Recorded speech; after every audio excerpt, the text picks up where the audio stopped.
Hello, friends. This is Akulmach Live, and I am Chandrakant. Today, we want to discuss something which is related to business, and it is also coined by United Nations. It's called SDG, and there are different levels of SDG. To discuss this, I have a very special guest. Before we start our discussion, I must tell you there is a giveaway, so please stick around to this outstanding show. We will tell you in the end how you can claim your free gift.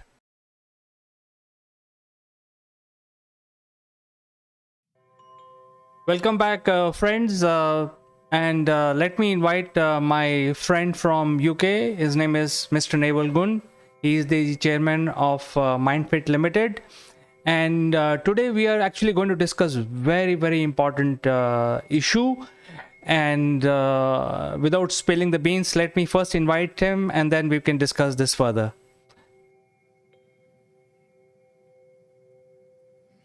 Good morning, CK. Good morning, everybody, and welcome to a beautiful Tuesday morning.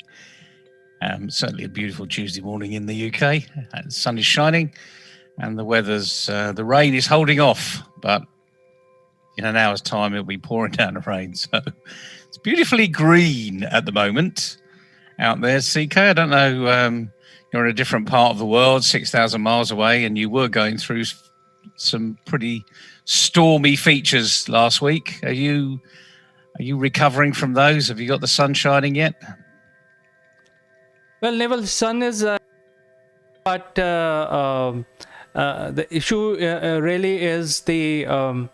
Usually, it used to be very hot in this time of the year, but it's quite comfortable, and we have another cyclone coming from the east now, and it is going to be even more intense than the previous one. So it's raining.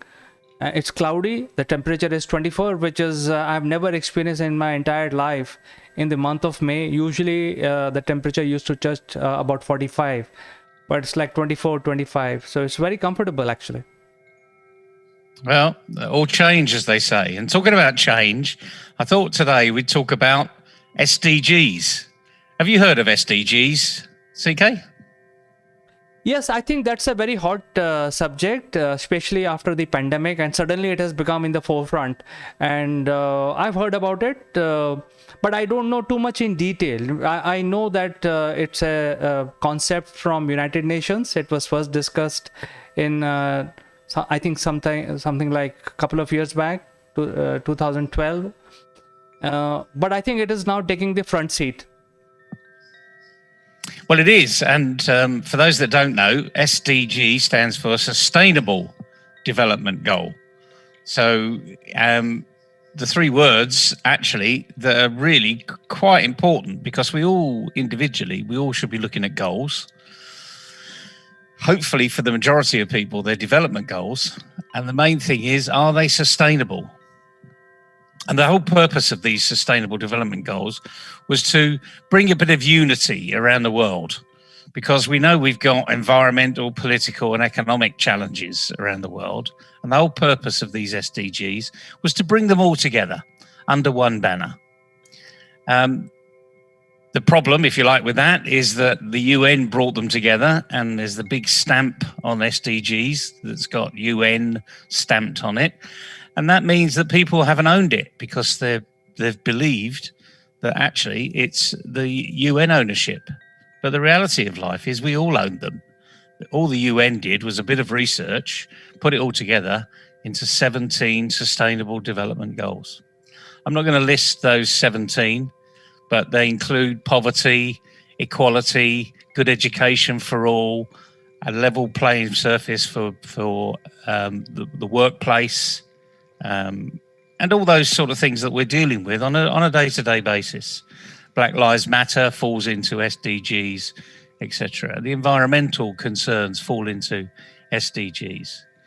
But the key thing now is we're several years into it, and you'll also see that SDG is sometimes followed as a hashtag as 2030.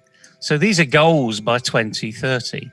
And you will have heard certain governments around the world started to talk about these SDGs now because of the environmental issues around them.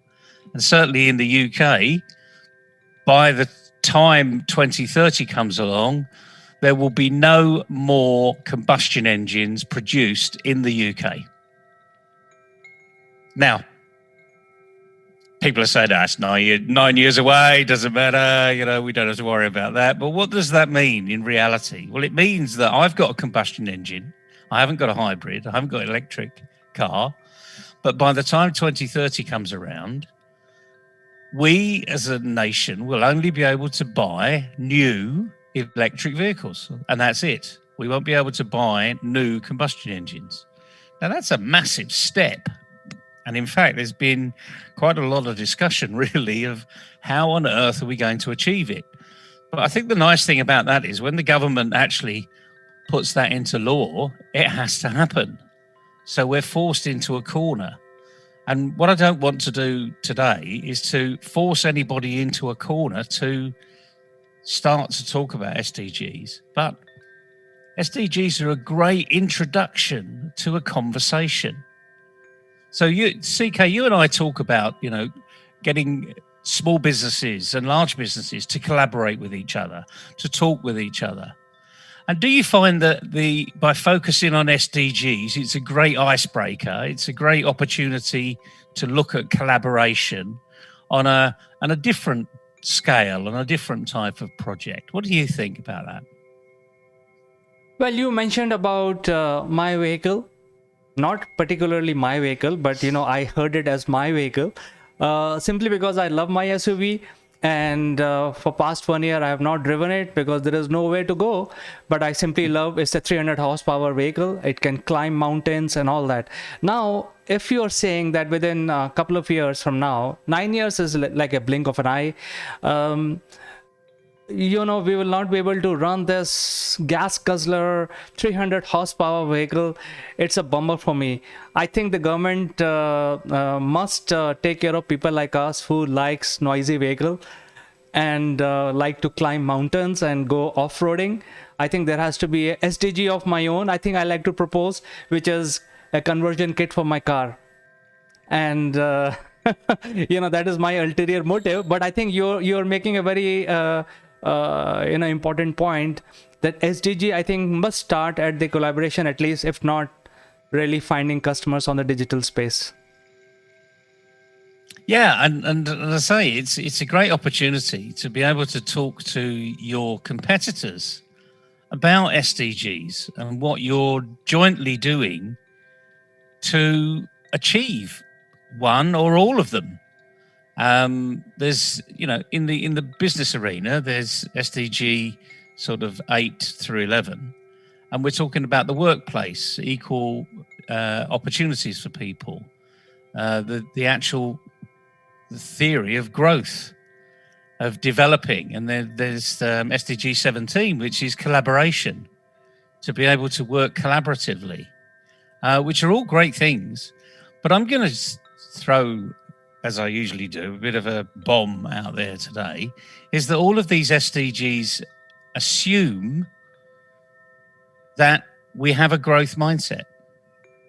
And I'd like to propose, actually, you can't make that assumption. You have to actually have the missing SDG, which I've always called, and I've said to the UN many occasions, it's SDG 0.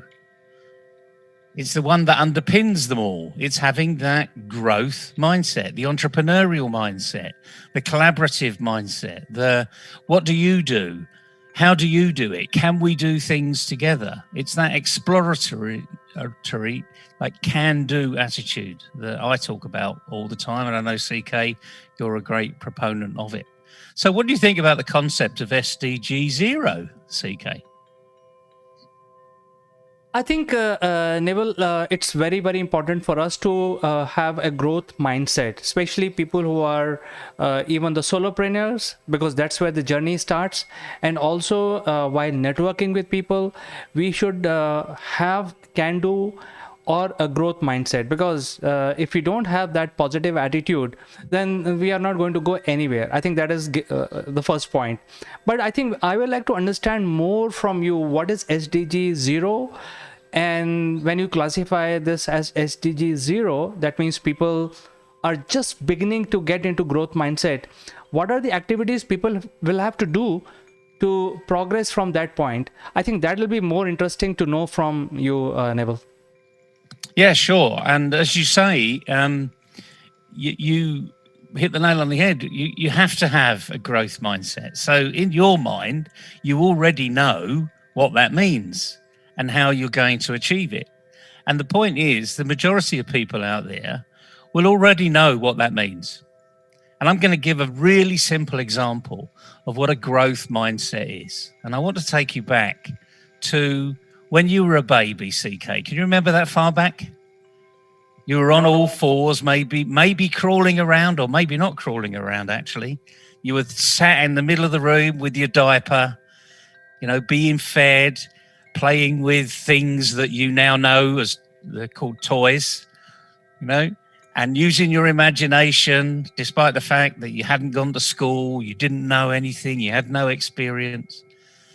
And yet you had a growth mindset. So what do you think you were doing with that growth mindset? Well, talking about me, I think I was very clear at that time, although I don't remember. I have just vague memories, but I wanted to grow and become adult, and do what the adults are doing. Well, exactly. So you wanted to do what others were doing. You wanted to grow. You didn't even have the concept of grow. You didn't know what a growth mindset was, but you had one. And here's why. You learned how to walk. Now, you probably copied what the adults were doing. But when you were that small, you had to consciously engage into learning how to walk. I mean, today, I'm sure you don't actually say to yourself, I'm going to walk now, and say, I need to put my left leg on the floor, my right leg on the floor and push up and get my bottom off the chair. You don't actually say that to yourself. But when you were a baby, you were going through those motions. You were saying, now, what have I got to do? And it was a very mechanical type of approach, and it was quite clunky. But the point is, right, clunky or otherwise, you had a growth mindset. I'm going to do it. Nothing's going to stop me. What can I use to help me? And notice what we're saying here, lots of questions.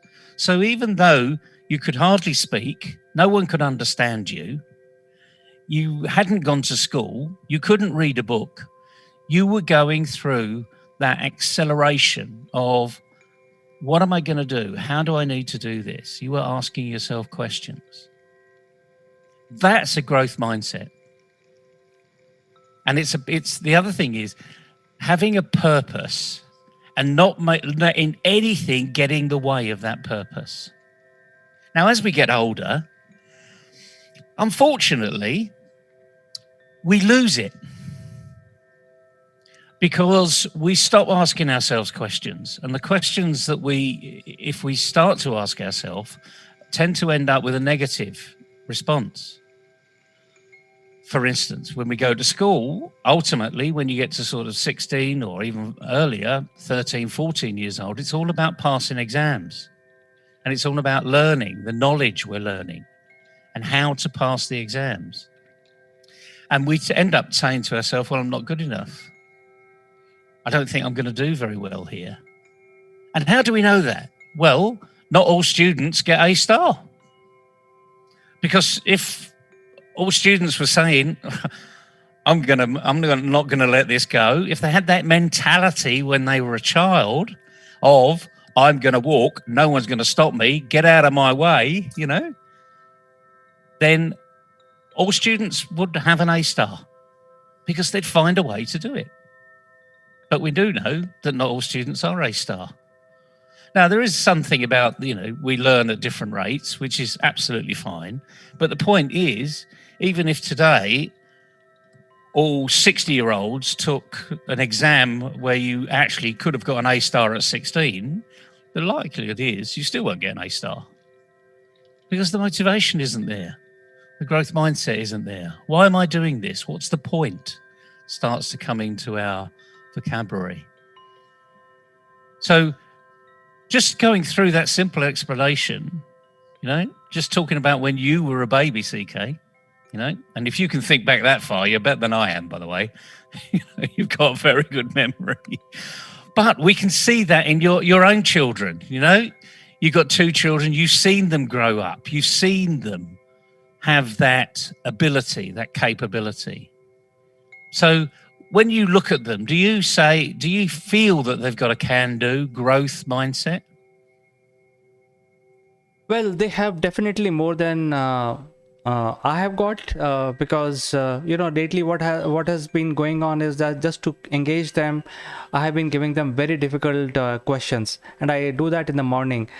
Otherwise, they will just waste their time watching cartoons. So what I do is I tell them, can you give me distance to Mars? Can you give me distance to Venus? And they will have to exert, go online and search and all that. And what I've seen is that they want to do it right then. I said, no, I'll tell the question in the morning. They have to do it in the evening during our walking session. But they want to do it within next 20 minutes or 30 minutes or so. So I'm assuming they have a better growth mindset than what I have got. Well, what you're doing is you're sparking an interest. You know, maybe they've got an interest in astronomy or astrology or astrophysics. I mean, we don't know, especially at such a young age. But the point is we can spark their motivation. We can spark their interest by asking them questions. And again, it doesn't matter if the answer's not quite right or perfect. The point is it's sparked an interest. And that's the key element about having that growth mindset. It's that underpinning determination to do it, having a real purpose, a real sense of purpose. And the other thing is to be able to collaborate with other people effectively and when you need to. And then be internally, mentally competent and confident. You know, it's that emotional intelligence arena of saying, well, I may not know the answer, but you know what? I'm going to go find out. And maybe there isn't an answer. Being prepared to say there may not be an answer. You know, not that you may find something and it's not quite right, so therefore you fail.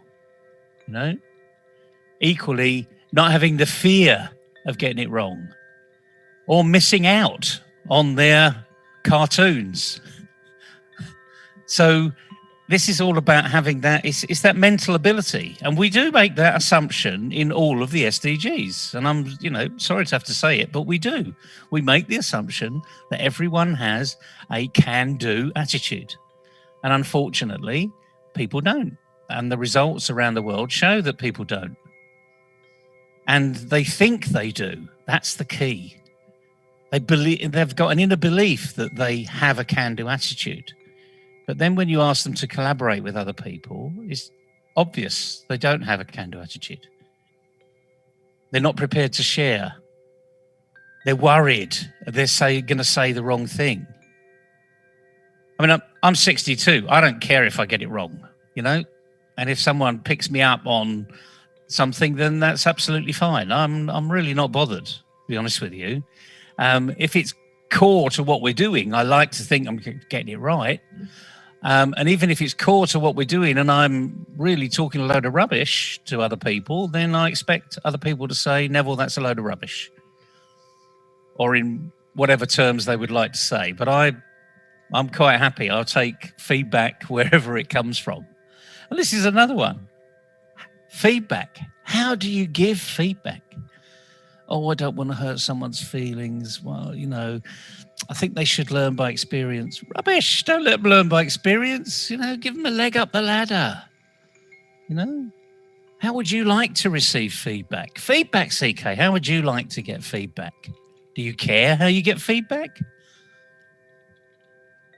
Yes, I definitely value the feedback and I take it very seriously. And whenever, the feedback in today's environment is given only when there is something seriously wrong, because usually people stay away from giving feedback.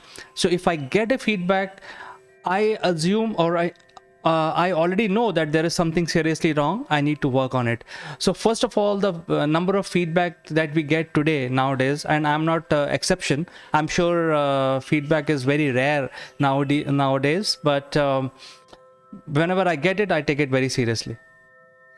Well, the interesting thing is, everyone over the age of 16 or 17 is really good at giving feedback. Do you believe me?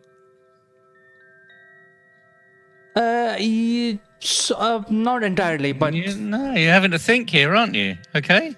Well, I'm going to give you a classic arena where, and I say over 16 because the legal age of driving is typically over 16. Over here, you have to be 17 to pass your test, I think.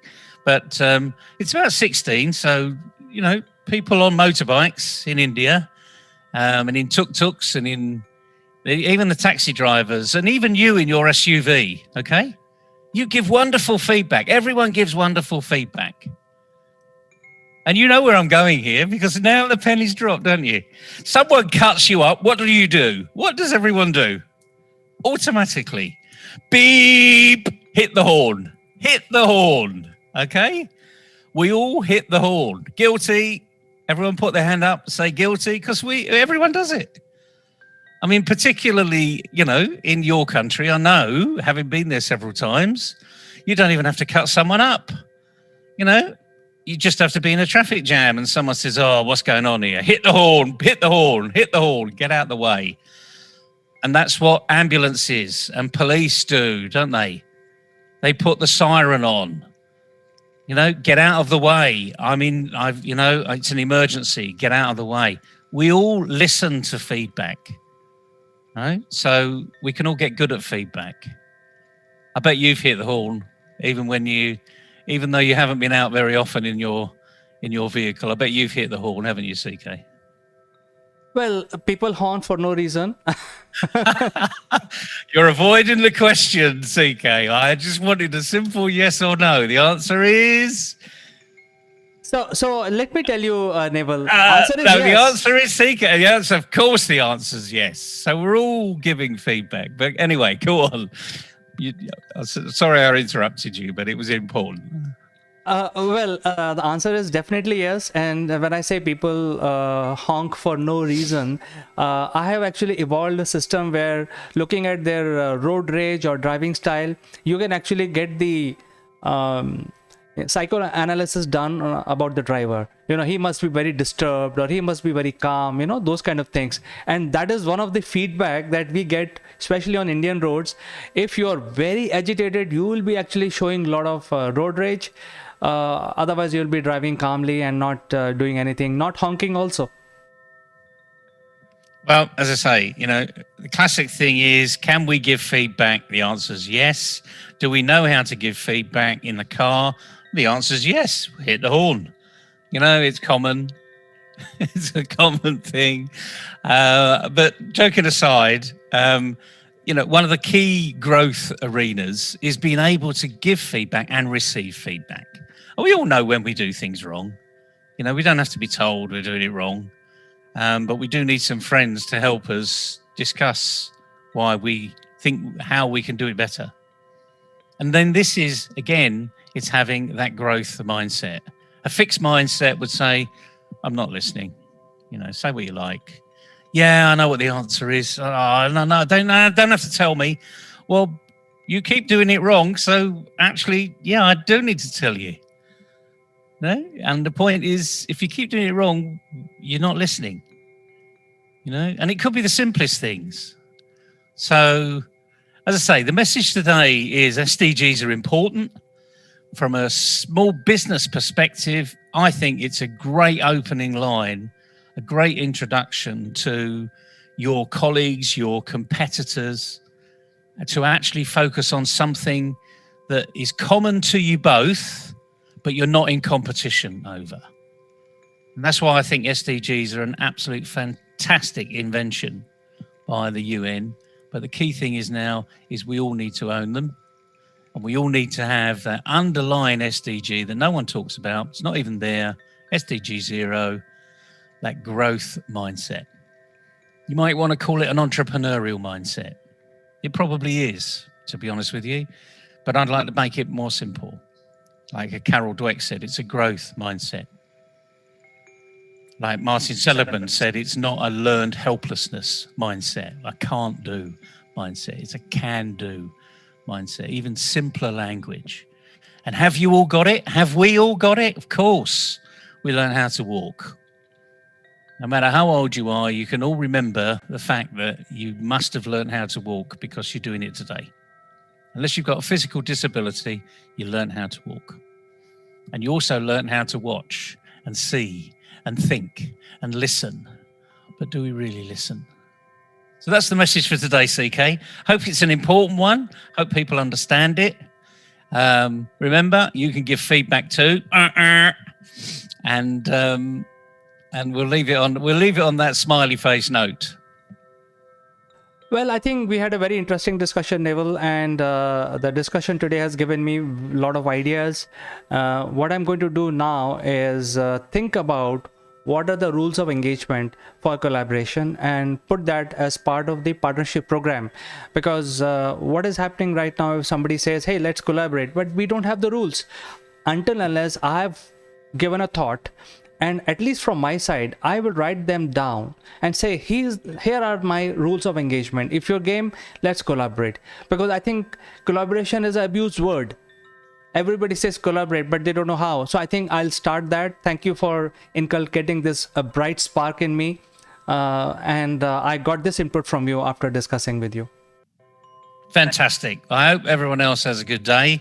Remember, unfortunately, collaboration is 5 syllables, and that's probably why it doesn't work. There's too many. But rules of engagement, rules. Yeah, let's work with rules. It's only 1 syllable. So leaving it on a happy note today, ladies and gentlemen, get out there, understand what the SDGs are, see how actually you're contributing to the global environment, to the global economy, and talk about it. Because people need to be talking about these, because these are global goals. These aren't just local or national goals. Absolutely, Neville. Thank you so much for finding time and discussing SDG 0. We will have future sessions on SDG, the higher levels of SDG. I think there are so many. But for today, I'd like to say goodbye, only to catch you tomorrow. Cheerio, everybody. We have some unique Akulmach memorabilia which will make you look outstanding.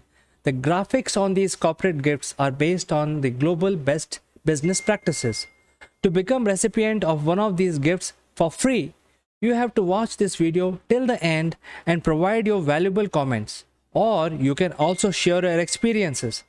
The person who makes the best comment would be chosen to become a recipient of these beautiful Akulmach gift, absolutely free, delivered to your doorsteps. The winner would also get a chance to be invited live as a distinguished panelist during our next video. What are you waiting for, friends? Please subscribe Akulmach and smash that like button.